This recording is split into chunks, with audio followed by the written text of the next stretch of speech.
na Singida mjini, Mheshimiwa mbunge wetu, katibu wetu na Singida mjini, mwenyekiti wetu wa baraza la wazee na mkuu wetu wa Singida, mkuu wangu wa baraza la mashauri mkoa, mwasibu wa baraza la mkoa, lakini katibu wangu wa wilaya, mwenyekiti wa halmashauri ya kata ya wilaya, lakini viongozi mbalimbali wa taasisi zetu za Kiislamu, naona watu wa Shia, Tasuta, IPC na kama viongozi mbalimbali, lakini pia na viongozi wa chama ambaye tumebahatika kuhudhuria jioni ya leo.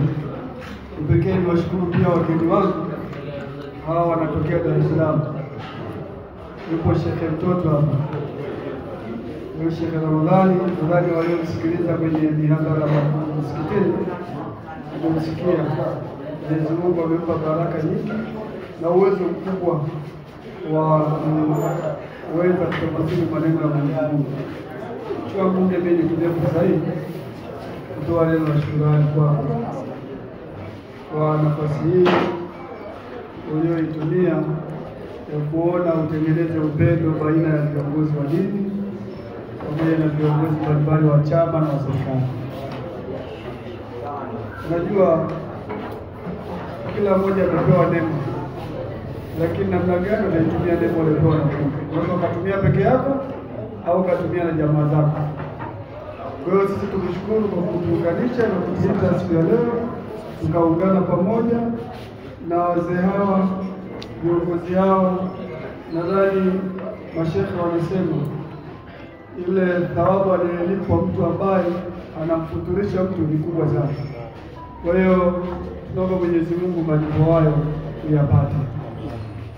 Lakini tumie fursa hii ndugu zangu, sote tuliohudhuria hapa, hasa mnyongeni haki yake mbele. Sawa, na asiyekuwa na shukrani basi hata kidogo hawezi kushukuru. Sawa, kama kidogo hawezi kushukuru na kikubwa hawezi kushukuru. Kwa niaba ya Baraza Kuu la Uislamu Tanzania, tunapenda kutoa shukrani zetu za dhati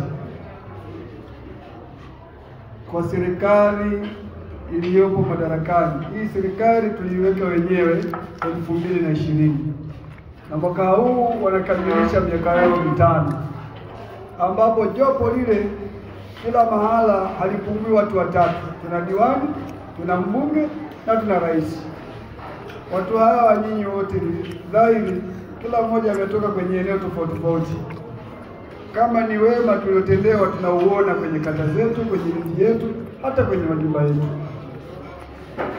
Nitumie fursa hii kipekee kuwashukuru sana viongozi hao kwa umoja wao, kuanzia madiwani wote, wabunge wote na Mheshimiwa Rais kwa namna walivyoshikamana na kutusimamia na kutusemea na kutuletea maendeleo katika nchi yetu, katika mikoa yetu na katika majimbo yetu.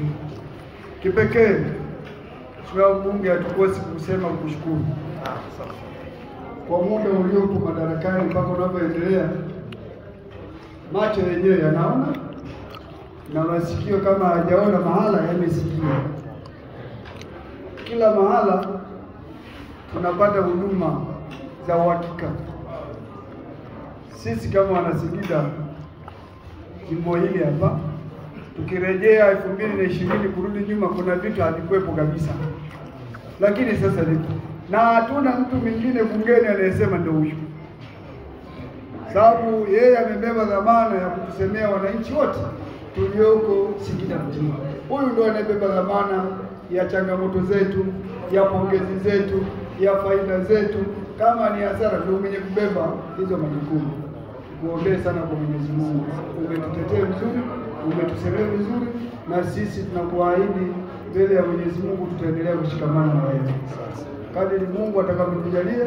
Ndugu zangu, kila aliyotenda wema lazima, kama tuweze hata kumpa chochote, basi tumwombee nini, hata dua. Lakini bado yeye badala ya sisi tumwombee dua tu, kasema basi tuje tufurahi wote. Tunakushukuru sana kwa niaba ya Waislamu mkoa wa Singida, lakini pia wa jimbo hili la Singida mjini. Tunakushukuru sana na tunakuombea kwa Mwenyezi Mungu. Lakini mwisho